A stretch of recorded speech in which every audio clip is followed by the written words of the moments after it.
Hi అండి. My dear monster part 45. Washroom నుండి అర్జున్ టవల్తో రావడం చూసి స్నేహ కంగారుగా బయటికి వెళ్ళబోయింది. కానీ అర్జున్ ఆమెకు ఆ అవకాశం ఇవ్వకుండా వెంటనే రూమ్ డోర్ లాక్ చేసి స్నేహాన్ని చూసి అల్లరిగా నవ్వుతూ, నువ్వు ఇక్కడే కూర్చో, కదలవంటే ఊరుకోను అని కాస్త సీరియస్ గా చెప్పి స్నేహ తీసిపెట్టిన డ్రెస్ నుండి ట్రౌజర్ తీసుకుని డ్రెస్సింగ్ రూమ్ లోకి వెళ్ళి అది వేసుకుని వచ్చి షర్ట్ వేసుకుంటూ, అవును స్నేహ, ఇంతకీ గుడికి ఎందుకు వెళ్తారు అని అడిగాడు చాలా నార్మల్ గా అర్జున్.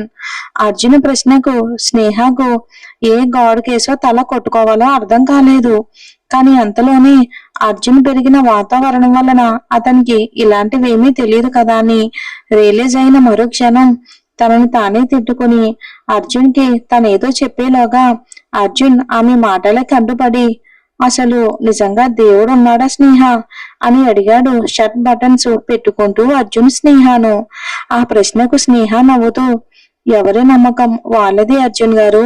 నా వరకు అయితే దేవుడు లేకపోతే ఈ సృష్టి కూడా లేదు.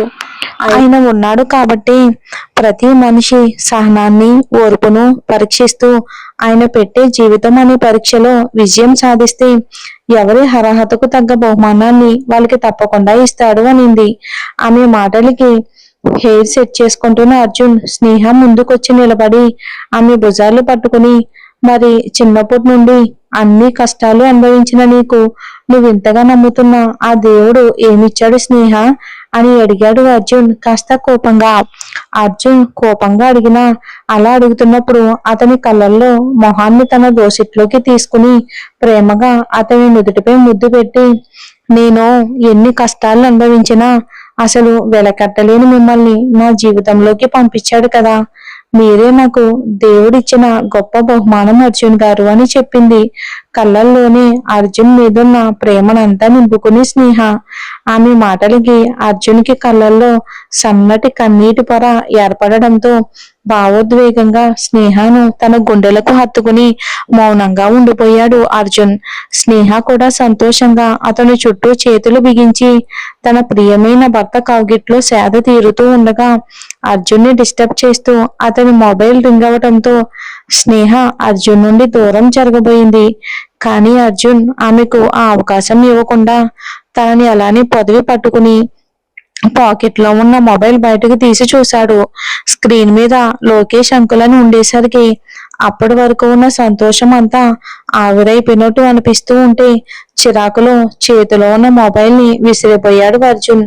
కానీ స్నేహ అతని ప్రయత్నాన్ని మధ్యలోనే ఆపి విషయం అర్థం కావటంతో, అర్జున్ గారు, ముందు మనం గుడికి వెళ్దాం పదండి అంటూ అర్జున్ ని డైవర్ట్ చేసి అశోక్ గారికి గుడికి వెళ్తున్నామన్న విషయం చెప్పి తాము తిరిగి వచ్చేంత వరకు మీరాని జాగ్రత్తగా ఉండమని అర్జున్ స్నేహ ఇద్దరు కూడా జాగ్రత్తలు చెప్పి గుడికైతే బయలుదేరారు. స్నేహకు అలా గాయమయ్యాక చాలా రోజుల తర్వాత ఇప్పుడే బయటికి రావటంతో బయట అంతా చూస్తూ చిన్న పిల్లల సంబరపడిపోతూ ఉంది. ఆమె సంతోషాన్ని చూసి అర్జున్ కి అంతకంటే సంతోషంగా అనిపించింది. నిజానికి స్నేహ సంతోషం ఇన్ని రోజుల తర్వాత బయటకు వచ్చినందుకైతే కాదు, ఇన్ని రోజుల తర్వాత అర్జున్ ఇష్టంగా తనని అలా బయటకు తీసుకుని రావటం ఆమెలో అంత సంతోషాన్ని అయితే కలిగించింది. కాసేపటికి గుడికి చేరుకోగానే ముందుగా కాళ్ళు కడుక్కుని ధ్వజస్తంభం మొదలు పెట్టింది స్నేహ. ఆమె వెనుకే అర్జున్. అర్జున్ అదంతా కూడా చాలా అంటే చాలా కొత్తగా ఉంది. అదంతా కూడా కొత్తగా అనిపిస్తున్న గుడి వాతావరణాన్ని, గుడిలో ఉండే పాజిటివ్ వైబ్స్ ని ఇష్టపడింది ఎవరుంటారు చెప్పండి. అర్జున్ కూడా అంతే. అర్జున్ కి ఊహ తెలిసాక గుడిలో అడుగు పెట్టడం అదే మొదటిసారి కావటంతో స్నేహతో పాటు ప్రదక్షిణలు చేస్తూ గుడి చుట్టూ ఉన్న ప్రతి అణువణువుని తీక్షణంగా పరిశీలిస్తూ ఉన్నాడు. అంతలోనే అర్జున్ కి ఒక ధర్మ సందేహం రావటంతో స్నేహ అని అంటూ ఆమె చేతిని పట్టుకుని ఆపి, ఇంతకీ మనం ఇలా గుడి చుట్టూ ఎందుకు తిరుగుతున్నాం అని అడిగాడు. అర్జున్ ప్రశ్నకు స్నేహ ఏ మాత్రం విసుక్కోకుండా, మనకి కనిపించే సృష్టికి ఆతిథ్యం ఇస్తున్న భూమి తన చుట్టూ తను ప్రదక్షిణలు చేస్తూ ఉంటుంది.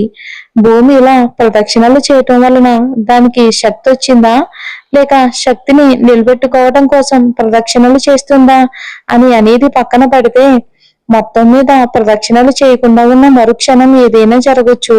సృష్టి మొత్తం వినాశనం కావచ్చు.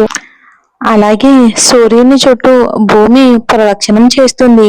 ఫలితంగా జీవరాశి మనుగడకు సూర్యుని నుంచి శక్తి అంటే సూర్యరశ్మిని పొందుతుంది. ఈ విధంగా భూమి ఆత్మ ప్రదక్షిణలు చేయటమే కాక సూర్యుని చుట్టూ కూడా ప్రదక్షిణ చేస్తుంది. అలాగే భక్తులు ఆత్మ ప్రదక్షిణం చేయటం లేదా గుడి చుట్టూ ప్రదక్షిణలు చేయటం జరుగుతుంది.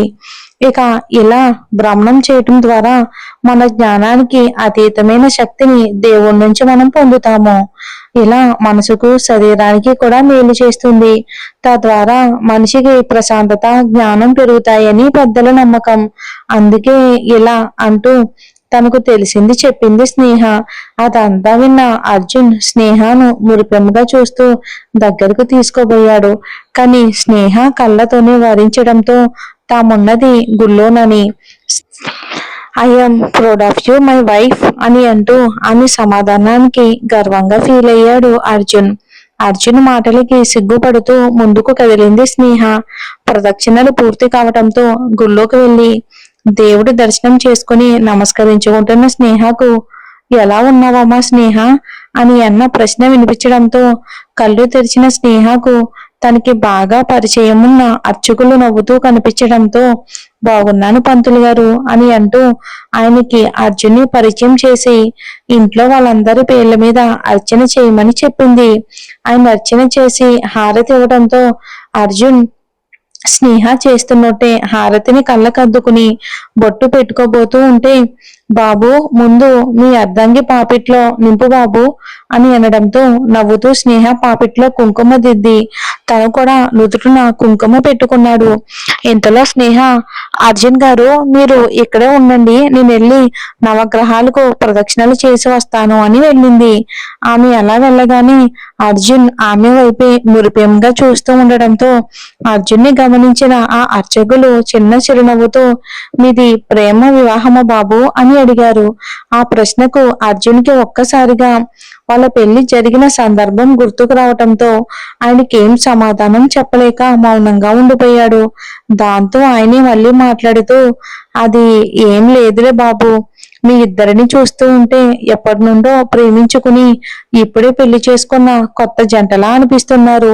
చాలా చూడముచ్చటగా ఉన్నారు మీ జంట అని అన్నారు ఇద్దరిని ఉద్దేశించి పంతులు గారు.